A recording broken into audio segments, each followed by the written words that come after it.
Bom, o tema de hoje em Direito Constitucional é o ponto 1.5 e 1.5.1 do edital de delegado de polícia da Polícia Civil de Minas Gerais, desse ano de 2018, e os temas são Teoria do Poder Constituinte Originário, Derivado e Decorrente e Reforma e Revisão Constitucional. Bom, matéria atinente à teoria da Constituição e é uma matéria que visa, sobretudo, analisar em que contexto que as constituições são criadas e qual a força dela de acordo com aquela sociedade, com aquele ordenamento jurídico.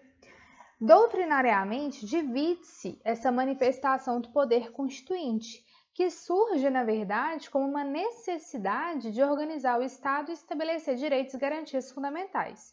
Só que como é que esse poder constituinte ele vai se manifestar? Bom, as distinções, o próprio edital, ele divide o tema em poder constituinte originário, derivado e decorrente, e dentro do poder constituinte derivado está o poder de reforma e o poder de decisão, que é o subtópico do edital. Então vamos por partes, falando primeiramente sobre o poder constituinte originário.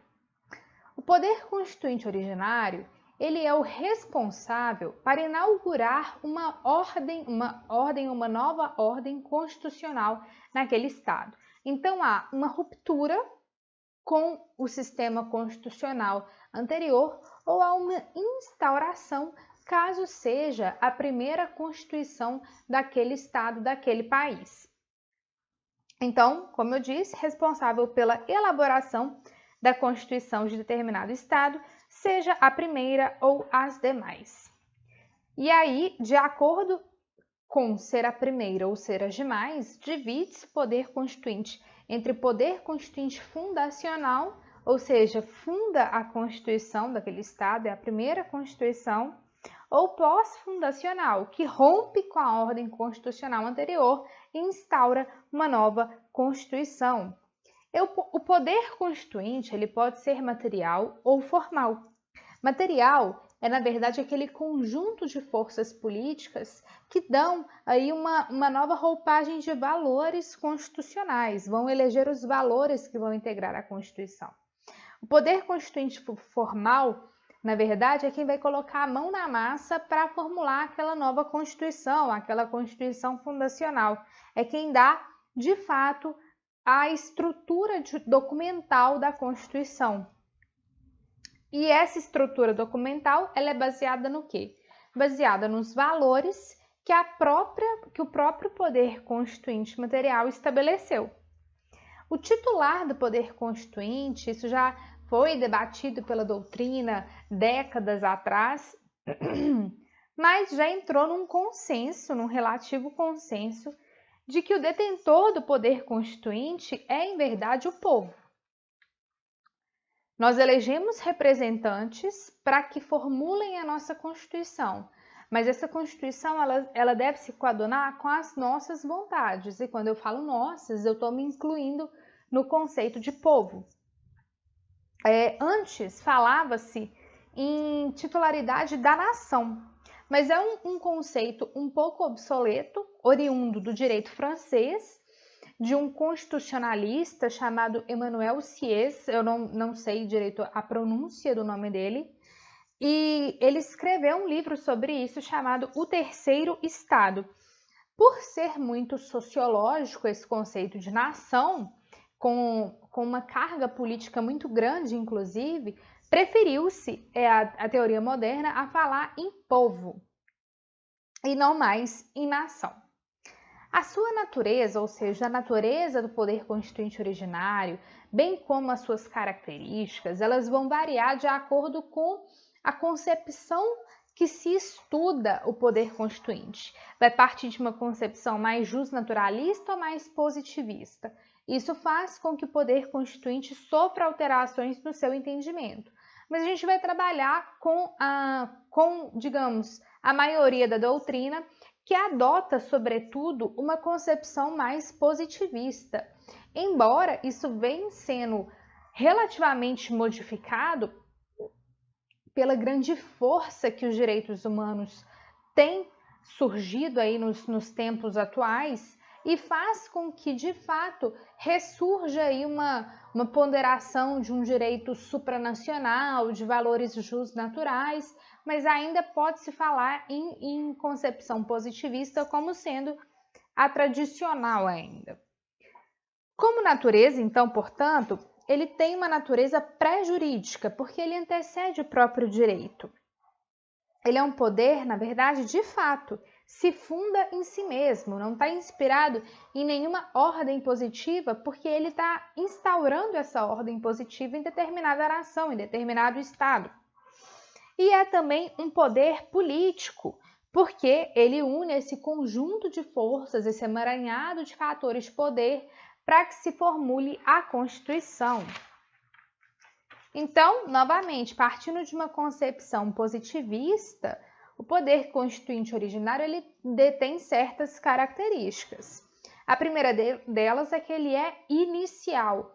Não importa se é fundacional ou pós-fundacional, uma nova ordem constituinte vai ser instaurada a partir do advento daquela nova Constituição ou da primeira Constituição. Ele é ilimitado, mas veja, ele é ilimitado para a concepção positiva. Por quê? Porque para a concepção justnaturalista, o poder constituinte mesmo originário, ele está limitado pelos valores naturais, pelos direitos naturais. Então, ele seria tão somente positivamente ilimitado, mas juridicamente há direitos naturais que devem ser assegurados dentro daquela Constituição que acaba por limitá-la de certa maneira. E também tem uma concepção, como eu disse, moderna, que é sofrendo essa limitação pelos direitos humanos, embora ainda prevaleça que o poder constituinte é ilimitado. Ele também é incondicionado, ele não depende de nenhuma condição para existir e é permanente. Por quê? Porque o poder constituinte originário, ele permanece em estado de latência, podendo ressurgir na ordem jurídica de determinada sociedade a qualquer momento. A gente não sabe, por exemplo, quanto tempo a nossa Constituição de 88 vai vigorar.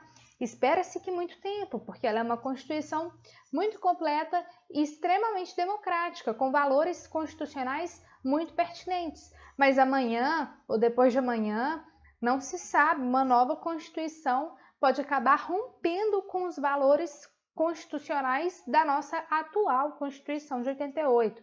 Portanto, o poder constituinte ele nunca desaparece de determinado estado, porque sempre pode haver uma nova Constituição, uma nova ordem constitucional naquele estado.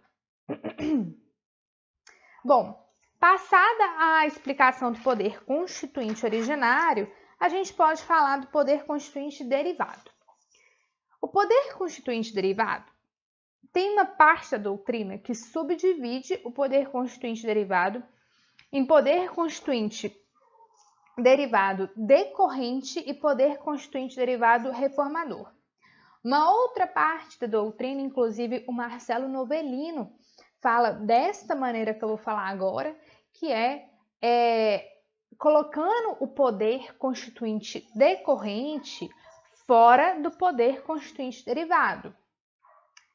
Mas a concepção do Bernardo Gonçalves é mais para a primeira corrente, colocando-os como gênero e espécies ou grupos e subgrupos. Então, a gente vai trabalhar assim. Poder constituinte derivado, portanto, é aquele que, o próprio nome diz, deriva de alguma maneira do poder constituinte originário. Concederam poderes, portanto, para que se reforme aquela Constituição e para que haja constituições estaduais, o que é, em verdade, o poder constituinte decorrente ou o poder constituinte derivado decorrente. Então, como eu disse, poder constituinte derivado para uma parcela da doutrina se subdivide em em poder constituinte derivado decorrente e poder constituinte derivado reformador. Poder constituinte derivado decorrente é essa atribuição aos Estados membros da Federação de se auto-organizarem, fazendo, formulando, promulgando as suas próprias constituições. Então, nós temos 26 estados mais o Distrito Federal. Temos, portanto, 26 constituições estaduais, mais a lei orgânica do Distrito Federal, que é equiparada, erigida a uma Constituição estadual. E essa Constituição estadual, ela é fruto, há quem diga, de um poder constituinte originário em relação àquela nação, àquele estado, perdão. Aquele estado, ele funda uma nova ordem constitucional. Marcelo Novellino, inclusive, ele fala que em relação aos estados, as constituições estaduais, elas têm uma natureza constituinte para organizar o estado, porque em tese o estado não tem ainda uma ordem constitucional própria, tão somente aquela da Constituição Federal, mas ela é derivada em relação à Constituição Federal. Então, é como se a Constituição estadual inovasse, de certa maneira, naquele estado, mas está limitada aos valores da Constituição Federal, que também atuam naquele estado. Então, ela tem essa natureza meio híbrida, meio mista, de poder constituinte e poder derivado. Por isso, inclusive, que o Marcelo Novellino não coloca derivado decorrente, coloca só decorrente. Então, essa natureza relativamente híbrida, ela realmente existe. A outra espécie do poder constituinte derivado, para o Bernardo Gonçalves, né, que une aí o poder constituinte derivado em decorrente e reformador, é o poder constituinte derivado reformador. O que é o poder constituinte derivado reformador? E aqui nós já entramos no subtópico de reforma e revisão. O poder constituinte derivado reformador é aquele que possibilita reformas na Constituição, para que se adapte, uma vez que a sociedade está em constante transformação, evolução, e os seus valores constitucionais, que refletem os valores da Constituição, os valores constitucionais que acabam refletindo os valores daquela sociedade, com o passar do tempo, eles tendem a ficar obsoletos. Então, é importante que exista mecanismos de reforma para que a Constituição não se transforme em mero pedaço de papel, uma vez que a sociedade já está completamente diferente daquela prevista pelo poder constituinte originário. Então, a reforma da Constituição ela é legítima. Claro que em excesso fica prejudicial. É melhor, inclusive, fazer uma nova Constituição em vez de transformar a Constituição numa coxa de retalhos. Mas as reformas pontuais, elas são possíveis e são necessárias. O poder constituinte derivado reformador, ele se divide num poder constituinte derivado de reforma e um poder constituinte derivado reformador de revisão. Por quê? Porque a nossa Constituição elenca essas duas formas de reformar a nossa Constituição. E como que isso se faz? A reforma, num sentido mais restrito, ela deve ser entendida como a emenda constitucional. Quando se diz reforma da Constituição, em verdade, se a gente for olhar o sentido estrito dessa palavra, a gente está falando em emenda constitucional. E aí deve seguir o artigo 60 da Constituição, que pressupõe, que prevê todo o seu procedimento, bem como suas limitações, suas iniciativas e etc.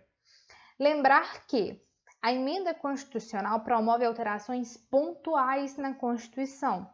Ela possui limitações formais, materiais e circunstanciais, e elas devem ser aprovadas, as propostas de emenda constitucional devem ser aprovadas num quórum de 3/5 dos votos, em 2 turnos em cada casa, ou seja, um procedimento bicameral em 2 turnos, quórum qualificado, ou seja, quórum de 3/5. Agora, o poder constitucional emanado do poder constituinte derivado reformador de revisão já está regulado no artigo 3º da ADCT.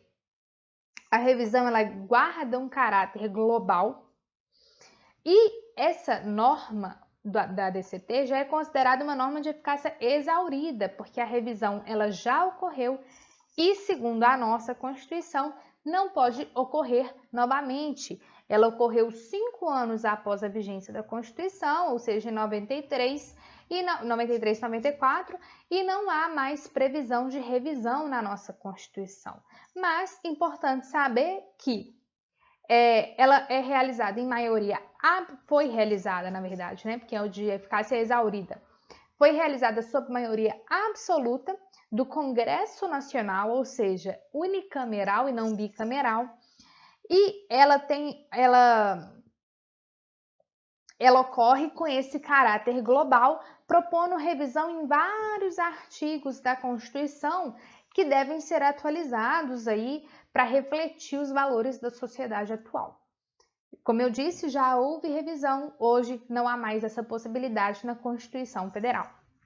Há ainda o poder constituinte difuso para a parte da doutrina, que nada mais é do que a mutação constitucional. Só que o poder constituinte difuso não está previsto expressamente no edital, está lá como mutação constitucional, mas não como poder constituinte derivado, não como poder constituinte difuso.